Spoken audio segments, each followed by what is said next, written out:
The Bucks outlast the Pistons. Chaos in the West. Matchups in the East are set. A lot to talk about. It's Locked On NBA Game Night. Starts right now. When that final buzzer rings, you know it's time for Locked On NBA Game Night. All the post-game reactions to every game across the league, every single night, with insights only the hosts at Locked On can provide. It's the true NBA fans' one stop for all the action. Every game, every night. It's Locked On NBA Game Night. Tipping off now. You are locked on to NBA Game Night, every game, every night, part of the Locked On Podcast Network, your team every single day. If you're watching on YouTube, or probably if you're listening on audio, you can tell we are not your typical Friday hosts. Hayes and Swipa have the night off. So it's Gavin, Schall, the host of Locked On Knicks. And tonight I'm joined by Khahil, the host of the Locked On Pistons podcast. We both want to thank you for being an everydayer and making Locked On NBA your first listen every single day. And we want to remind you that today's episode is brought to you by our friends over at Game Time. Download the Game Time app, create an account, and use code LOCKEDONNBA for $20 off your first purchase. I don't think this is going to get acrimonious between the two of us because we already sort of talked it through on a podcast, but our teams are facing off in the first round of the playoffs, and the discourse online has been nothing short of toxic between the two fan bases. So excited to talk to you tonight. Excited to talk to you a lot over the coming weeks. Yeah, it's going to be a lot of fun. It's the playoffs is right around the corner, and this playoff series should be a lot of fun. All right, well, we start off with your Pistons. They theoretically still had a chance to jump the Milwaukee Bucks, move into the 5th seed, thanks to another incredible game from Giannis. Milwaukee wins their 7th in a row, 125-119 over Detroit. And so we get our dream matchup. What were your takeaways on the game? What are your takeaways on the Pistons being locked into that 6th seed? Yeah, there was a lot of discussion over the last few days about just what matchup did the Detroit Pistons want, what matchup did the Knicks want, and what matchup did the Pacers want. Like, this whole night, and we'll get into it later, was just crazy of the injuries, potential injuries that people were sitting out with, the guys that actually did play for all these teams. So going into this game, it was like, okay, what's the Pistons mindset going to be? Do they want to stay at 6? Do they want to go up to 5? Are they going to sit guys out? Are the guys not going to play as much? Like, I was curious to see what it was. And the Pistons played this game like it was any other game. They came out like they wanted to get to 5 seed. And look, I'm interested to see how they play against the New York Knicks and how that series goes, but I've long maintained that the Bucks, despite how bad their season has been, I guess you could say, or disappointing their season has been, Giannis Antetokounmpo is a player that I don't care what you have around him, I want no parts of him in the playoffs. When you have him on your team, you have a chance in any series you play, and he kind of showed that tonight against the Pistons. 32 points, 15 assists, 11 rebounds. He just completely dominated the Pistons tonight. And this is in despite of Cade having an absurdly efficient 36-point game with 12 assists. It just didn't matter because of everything Giannis was creating. So good luck to the Pacers at the 4th seed taking on Giannis. I think the Pacers will be favored, but good luck dealing with Giannis. I think the Pistons probably take the matchup against the Knicks. I think they feel like they have a better chance in this slot than they would have against that 5-4 against Indiana. So I think this is probably how the Pistons wanted to go, but I'm sitting after this game thinking, thank God it isn't Giannis.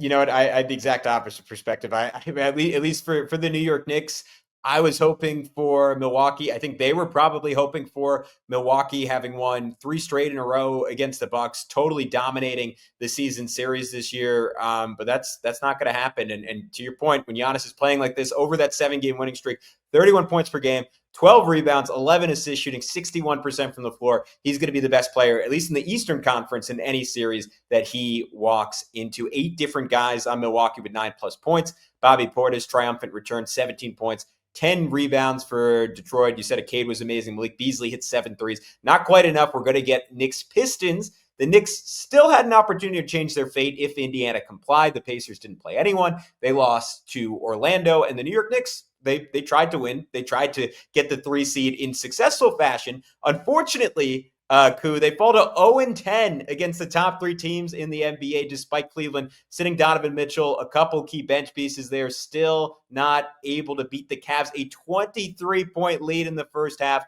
all for naught. And we have our guy, Danny Cunningham from Locked On Cavs, to give us a Cleveland perspective on the victory.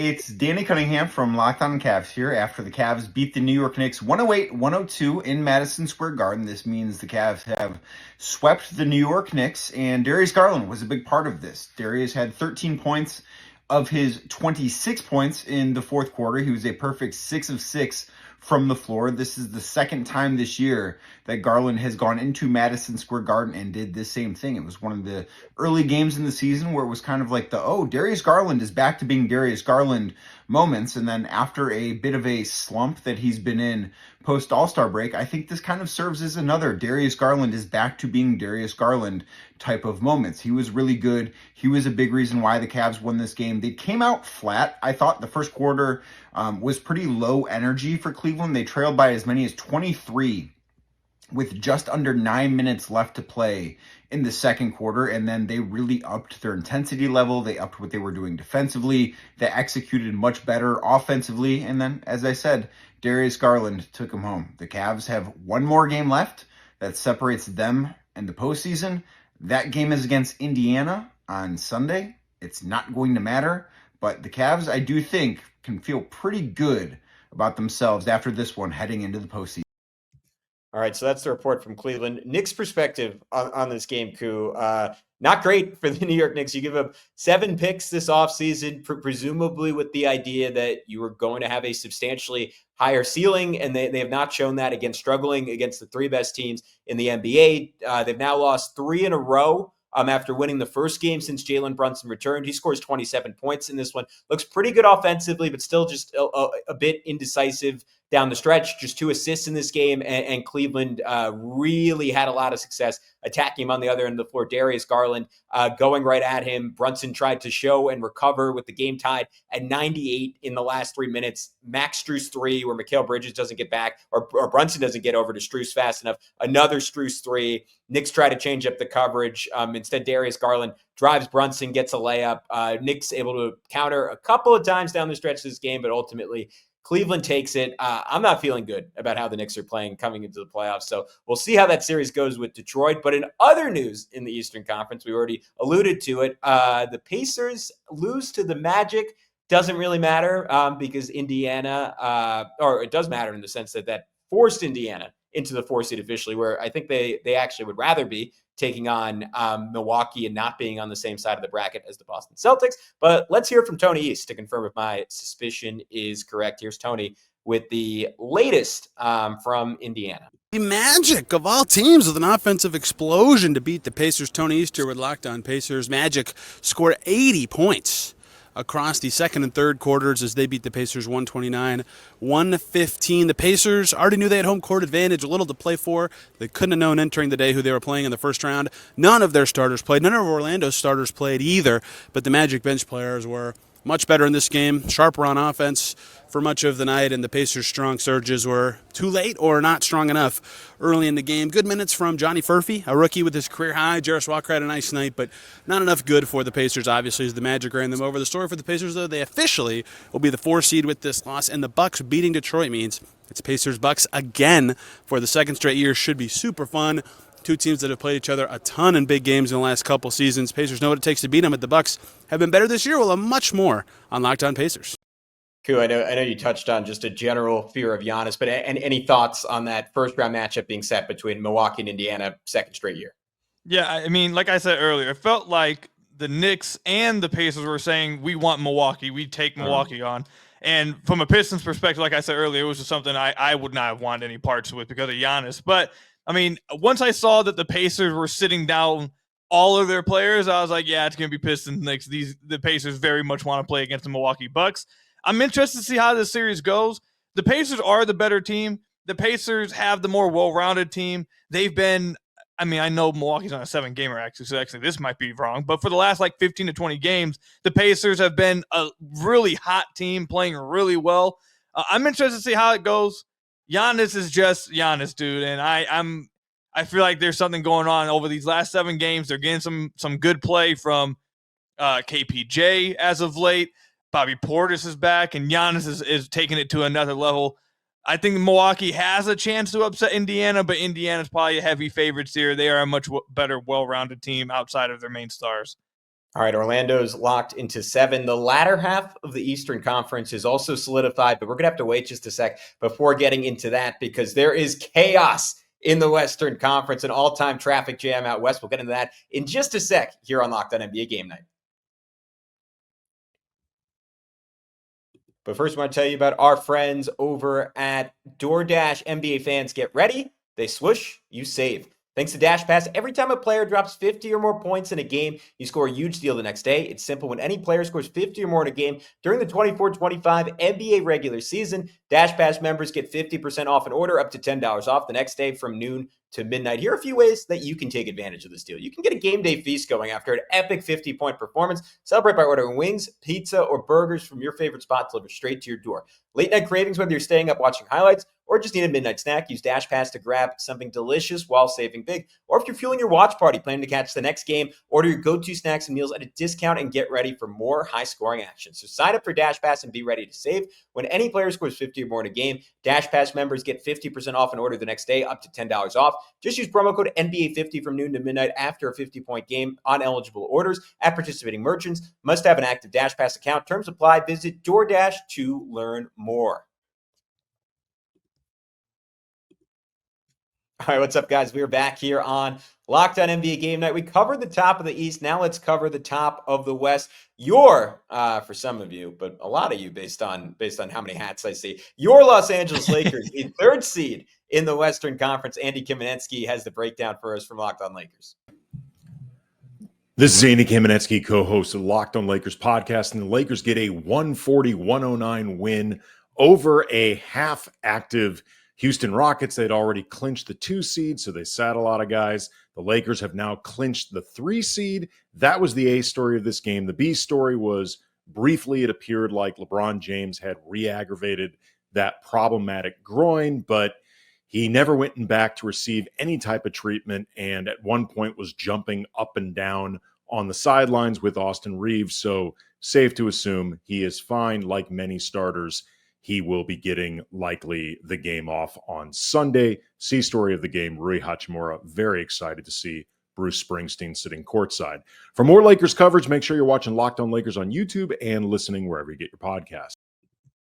Koo, you never want to hear the phrase problematic groin in any context, but particularly when it comes to LeBron James. Glad he is all good. Luka Doncic seems to be rounding into form after, I think this was an under-discussed storyline, only shooting around 40% for the first 25 games or so he played on the Lakers. Maybe going back to Dallas, having that emotional catharsis just broke something out in him because he was absolutely dominant in this one, playing just 31 minutes. It didn't really matter. 39 points, 8 rebounds, 7 assists. The Rockets don't play anyone. They're locked into the 2 seed, but the Los Angeles Lakers, I mean, a team many people were leaving for dead coming into the season.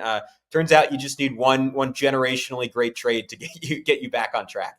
You just need one Nico Harrison to save your season. And every team is one Nico Harrison away from greatness. But yeah, I mean, look, we're about to get into it. The Western Conference after the second seed was like, it was like the wild, wild West, man. Like there was so many different scenarios that could play out. There still are so many different scenarios that could play out. But for the Lakers, it looked like for a second there a few weeks ago that maybe they were going to end up at 4th, maybe they were going to end up at 5th, but they ended up playing a lot better as of late. Luka, like you mentioned, starting to round into form, played well against OKC. Even though they lost that second game, he played well against OKC. He played tremendously against Houston. And if LA is going to have any chance, despite what I believe will end up being a pretty horrible defense in the playoffs, it's going to be because of Luka and LeBron James. So hopefully LeBron is 100% with that groin injury and Luka rounding into form. With those two guys, they're scary as ever, despite whatever's around them. You got 2 of those type of dudes closing games out. Good luck. All right, let's move on to Denver, who obviously a crazy week. Mike Malone getting fired. They secure a massive win over the Memphis Grizzlies, who also recently fired their very successful head coach. 117-109. Coming to us from New Jersey, he was braving the elements, the rain, the hail. It didn't matter. Swiper was going to find a way to be on the Friday night edition of Locked on NBA. Let's hear from him. What a big, big win by the Denver Nuggets. You want to talk about a clutch win, a 13-0 run in the clutch by the Denver Nuggets What a way to close out the game. Another triple-double for Nikola Jokić. Honestly, the defense was horrible, especially from Joker the first 3 quarters, but then in the fourth quarter, they lock up, and y'all, Russell Westbrook, what a game. They don't win this game without Russell Westbrook at the top of the fourth quarter, taking care of business while Jokić and Murray and them got it going, y'all. This is a great win. The Denver Nuggets increased the probability they finish with at least a top 6 seed by tenfold. They remain in 4th place in the Western Conference with 1 more game to go versus the Houston Rockets, who have already locked up the 2 seed, might be sitting people out come Sunday. Y'all, let's get it. Denver Nuggets get another win. Let's go Nuggets. He took off the glasses, went from Clark Kent to Superman before our eyes. Let's hear from our guy, Joe Mullinax, who, man, I feel bad. It was just Joe for now. It's after losses. He's not in a good mood. Let's hear from our friend. The Memphis Grizzlies game in Denver on Friday night ended the way that this season overall has been for the Memphis Grizzlies, in a disappointing manner. I'm Joe Mullinax of Locked On Grizzlies, and goodness gracious, Memphis was in the game. They were in the fight. After landing in Denver around 4 in the morning, after playing the night before in another most important game of the season to that point and losing, after being up by as many as 15 points, they collapse in the 4th. And Denver takes advantage because Denver has been there before. Denver has a player that is one of the best, if not the best, players on the planet in Nikola Jokić. The Denver Nuggets have a team that has continuity and veteran presence and competitive fire, something that has not been consistently seen from these Memphis Grizzlies this entire season. It's disappointing heading into the season finale Sunday with play-in seeding on the line. Cool. It's felt like everyone's kind of left this Denver team out to die. Aaron Gordon steps up. Nikola Jokić, of course, steps up down the stretch. Now in pretty good position to have home court advantage in the West. I mean, well, according to Nikola Jokić, they roped the beast up, and he came out here and went crazy against the Memphis Grizzlies, just like he does against every team. The Denver Nuggets are sitting in really good position right now.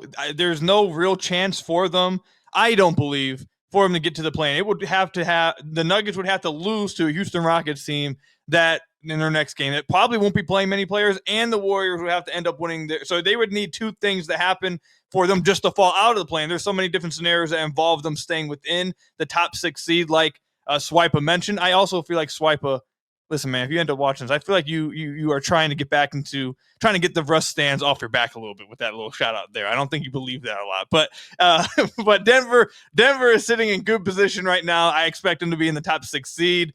Now, the Warriors loss, we'll get to the Warriors in a minute, but the Warriors lost a few days ago to the Spurs are going to come back to kill them and is going to save the Denver Nuggets here. I expect them to be in the top 6 seed. Yeah, but I believe Denver has that tiebreaker over Golden State. They have it over the Clippers. They do not have it over Minnesota. So let's hear from Ben Beacon as the Timberwolves, another team everyone was counting for dead, sneakily stay in the race to continue to move up in the Western Conference. Brooklyn Nets by 26 on Friday night for a second straight win.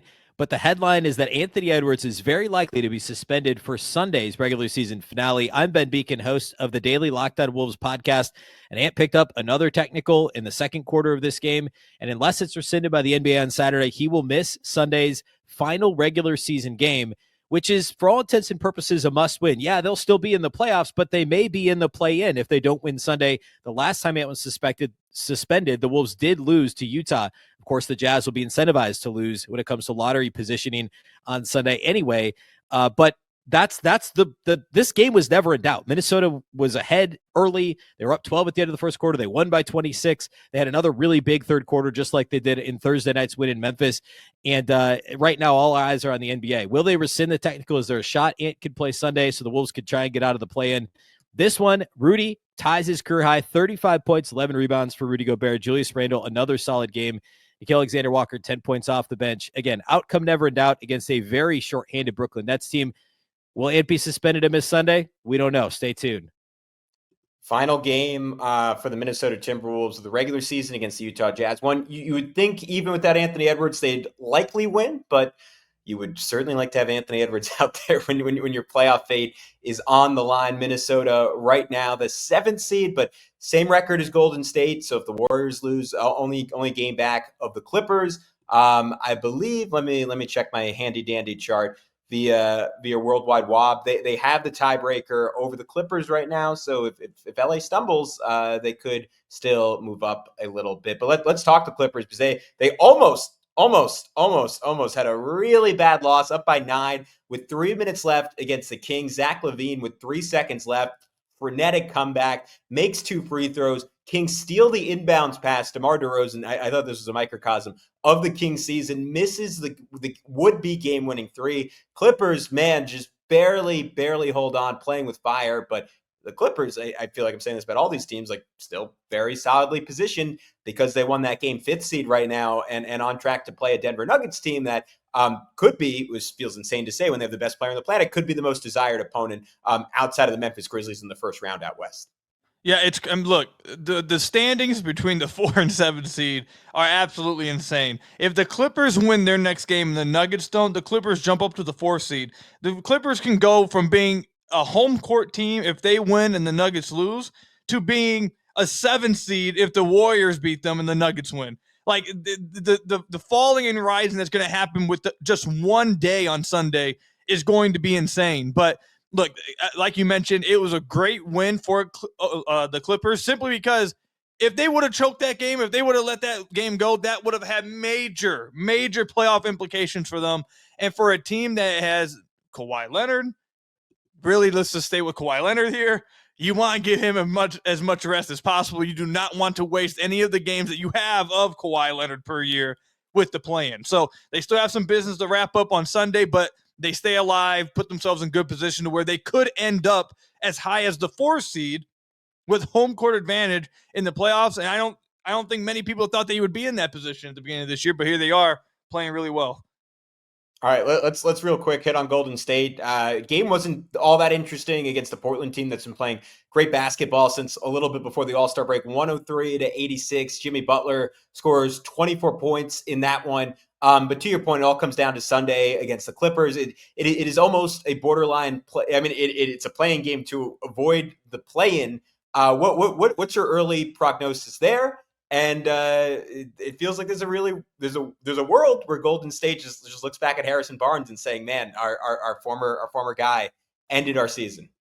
It's very, very possible that Spurs game in back-to-back years, the Spurs will upset or will ruin a contender's season. Last year, they took away seeding from the Denver Nuggets in a terrible loss at the end of the year. That ruined their season in the playoffs, where I believe if they would have had that home court, they probably would have went on further. They might have just did the same thing to the Golden State Warriors here. If Golden State, now there is a scenario where both Golden State and the Clippers can end up in the top 6. If the Minnesota Timberwolves beat the Jazz, like I think most expect, even without Ant Edwards, if the Jazz win, Warriors win, and Nuggets lose, then both the Clippers and the Warriors would be in the top 6. But I think most are expecting the Nuggets to be able to win this game. Really, it comes down to this is a win-and-getting game Sunday for the Golden State Warriors. Clippers, Warriors, this is going to be my go-to game for what I'm going to be watching. This one's going to be crazy. Both these teams, the tough thing about this is I feel like both these teams could have an argument to be the second best team in the West right now. And it's very possible that they're both might be out. Like that's how crazy the West is right now. So I can't wait to this game Sunday. I really honestly hope for the scenario where they're both in the top 6. I think they're that good. But it's looking like we're heading to a scenario where at least one of them is going to have to fight through the play-in and hopefully avoid OKC and instead get Houston in the first round. You know, I feel like the Zach Galifianakis meme right now. The numbers are just flashing by my head. I'm glad you're on top of it, Coobs. I am certainly not. I'm not smart enough. But we will finish up with some fun out in the East. 8, 9, 10, all sealed. We'll tell you who's playing who in the Eastern Conference play when we come back on Locked On NBA Game Night.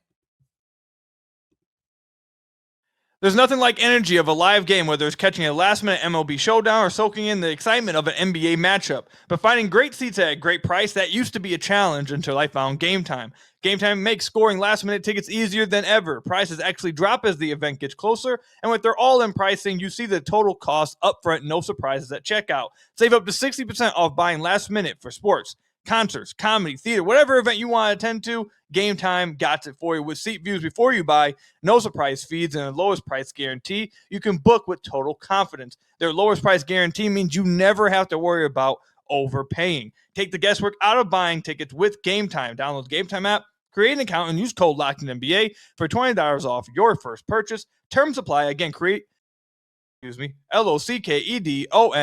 NBA for $20 off your first purchase. Download Game Time today. Last minute tickets, lowest price, guaranteed with Game Time. All right, guys, welcome back on Locked On NBA Game Night. The fun doesn't stop because it's the end of the season, so every game has significance, including, this is not a game I ever thought would say had any significance this season. Bulls-Wizards, the Bulls beat the Wizards 119-89, fifth win in 6 games for the Chicago Bulls. They continue to play fantastic basketball since the All-Star break. Julian Phillips scores a career-high 23 points, and with that coup, they clinched the 9 seed. Miami will head to Chicago to try and keep their season going next week. So the Chicago Bulls, man, like sneakily one of the better watches in the NBA the last month and a half or so. No, the Bulls have legitimately been a pretty decent team. Probably could argue a good team over the last month and a half or so. I'm really interested to see this team. I think they're going to beat Miami next week, because I don't think Miami even wants to be there. Obviously, none of these teams in the play-in are expected to even put up a real fight against Boston or Cleveland, but if there's any of these play-in teams in the East that I would like to see, just like I would have fun watching still, if I had to see more games of them, it is the Bulls. I really like what Buzelis has been doing. I think he's flashed a lot as of late. Kobe White has been fantastic for the last month and a half or so. I really like what we're seeing from the Chicago Bulls when it comes to their on-court product versus most of the play-in teams in the East. I expect them to beat Miami next week. But yeah, I think Chicago probably is the most entertaining play-in team in the East this year. You know, I appreciate you as a Pistons guy saying a lot of nice things about the Bulls. I know that must have been hard, so I really appreciate it. The Bulls actually won me over 14 years ago when I became Derrick Rose was my favorite player of all time. So they won me over. I have a partial bias towards them. I hope you're a Knicks fan via that too, but we'll talk about that more in our pods. Let's head to Brad Rowland to hear the latest on the Atlanta Hawks as they clinched the 8th seed.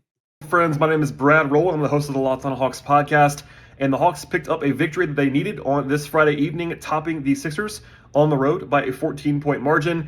It was not as easy as it probably could have been for the Hawks. They're facing a very undermanned Philadelphia team with only 8 players in this one. The Hawks were favored heavily as a result, but they were down at halftime and actually in a tie game with about 13 minutes left in this one before a 35-17 big run for the Hawks to put the game away. A couple of stars on the way for the Hawks in this one. Trae Young was tremendous, another 30 and 10 for him. Karis LeVert, a season high in scoring, and Mo Gay, the more prominent role than he's ever been in. Mo Gay, career highs in minutes played, in rebounds, in steals. He was excellent in this one, and the Hawks did enough to win. And crucially, setting up a situation on Sunday where they have nothing to play for and can actually maybe rest some guys for the first time in a while, and then a matchup that's already been determined Tuesday in Orlando, 7 versus 8, Hawks versus Magic. We'll get into all of that and more on Locked On Hawks. Appreciate that from Brad. And now let's get the Sixers perspective. It's Locked On Sixers, Kayla Santiago. The 76ers did something right this season. They now have the 5th best odds in the NBA draft lottery. They're the 5th worst team in the entire NBA on the season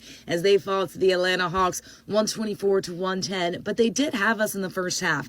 They were up at halftime 66-60. Adem Bona had 14 points. But the Atlanta Hawks at the end of the third quarter said, all right, it's time to stop messing around. They hit 2 huge threes, and then they were really cruising throughout that fourth quarter. Trae Young finished with a team-high 36-point. Karis LeVert behind him, coming off the bench with 31 points as well for the Philadelphia 76ers. Jared Butler pitching in 25 points. Marcus Bagley with 20, in addition to Adem Bona finishing with 18 points. But the 76ers did it, people. This is huge for their future. We'll see how they fall in the NBA draft lottery, but this is the loss they absolutely needed, and they were able to do it after this crazy season. The 76ers do something right. Let's keep it moving. The Dallas Mavericks score another big win. Anthony Davis gets his first triple-double of the year, and our guy Nick Angstead has it all from Dallas. Well, the Mavs get a win that was much needed against the Raptors team. I guess you can call them the Raptors. Kind of put them in quotes. Anthony Davis gets a historic stat line. First player to get 23 points, 10 boards, 10 assists, 7 blocks in 31 minutes or less. He almost got a quadruple-double this game. They didn't really need him to play much of the fourth quarter, but Mavs dominated a game that they needed to. We'll see what happens with the Kings. That's kind of what we're waiting for. The only thing that the Mavs are playing for right now is some kind of continuity, and then they're also playing to see what their seeding is going to be. If the Kings lose tonight and then the Kings lose their next game, the Mavs win their next game against the Grizzlies, then the Mavs could be 9th. But if not, then the game against the Grizzlies could mean absolutely nothing for the Mavericks except for some kind of continuity, which this Mavericks team still has to show. They finally get Brandon Williams in this game. They signed him. That's a good addition for the Mavericks. They get Dante Exum back. They get Jaden Hardy back. And so the Mavs are kind of getting healthy. They're getting some guards back, and that's good heading into the play-in tournament.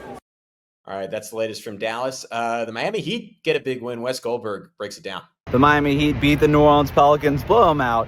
Tyler Hero, Bam Adebayo, Duncan Robinson, they led the way for the Miami Heat. And the Heat, they decided to just play their guys in this one. Even though that these games don't really matter in terms of the standings, they're virtually locked into the 10th seed. But they decided they're going to play their guys. They're going to play these games out.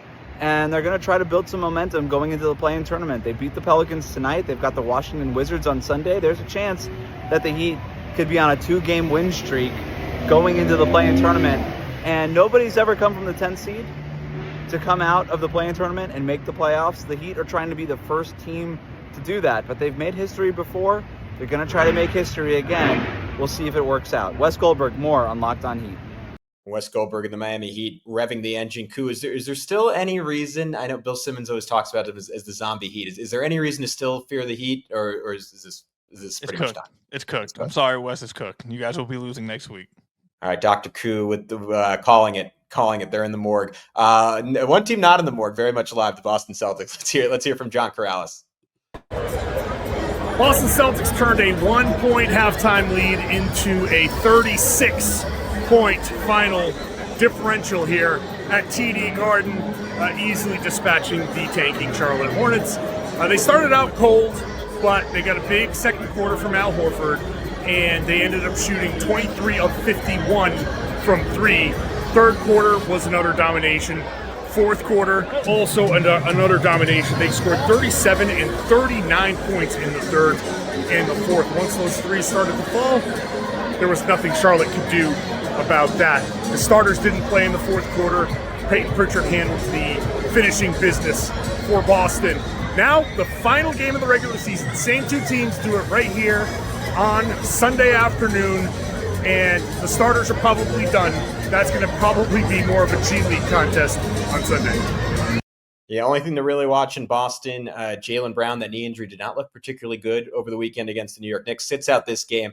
Something to note, but the Celtics, my subjective best team out east, the obvious objective best team out west, the Oklahoma City Thunder. Let's hear from my Saturday co-host, Rylan Stiles, in just a sec. First, David Locke with the perspective on the Utah Jazz and the loss. The Utah Jazz and the Oklahoma City Thunder played a fairly nondescript 81st game of an NBA season, with both teams having 4 of their top 5 leading scorers out of the game. The game wasn't close. The Thunder won it 145-111. However, there were more three-point shots taken in this game than any game ever in the history of the NBA in regulation. The Utah Jazz took 63 threes, tying the Boston Celtics for the most threes in any game this year, which they also did against the Thunder. The Thunder took 53 threes, giving this game 116 threes in regulation. That is the most in any NBA game ever on a historic night of three-point shooting in Salt Lake City. All right, and now to... Thunder just keep winning. It doesn't matter who's in the lineup, who's out of the lineup, with everything locked up. The Thunder rested all their regulars, but still were able to get a lopsided win. And barring a disaster on Sunday, the Thunder have secured the best point differential in NBA history, and they have win number 67, could get 68 on Sunday. This team is just something that we've never seen before in Oklahoma City, a dominant one across the league. Tonight it was Jay Will who got another triple-double. Every time he's been the only big available this season, he's came through with a triple-double as the rest of the starters rest. 3 for 3 so far. A.J. Mitchell makes his return as a rookie. He got to the rim very well. It was Isaiah Joe who was able to make 10 threes, a career high for him, and mashing a Thunder high in a single game. Everything clicked tonight for OKC. Nothing clicked for Utah, but it hasn't in 6 months, so who really cares about that? Thunder get a big win. You can come check it out on Locked On Thunder. Man, Ryland Styles taking shots. Apparently you can do that when you win 67 games. You Right. pretty much all of them by double digits. When you win, you can do whatever you want. Yeah, Ryland's learned that. We'll see if they keep it up in the playoffs. Phoenix Suns, Ryan Dunn, 26 points. They killed the Spurs. That'll do it for us on Locked On NBA Game Night. He's Khahil. Check him out wherever you can find podcasts over at Locked On Pistons. I'm Gavin Schall, same over at Locked On Knicks. Until next time, we'll talk to you soon on Locked On NBA Game Night.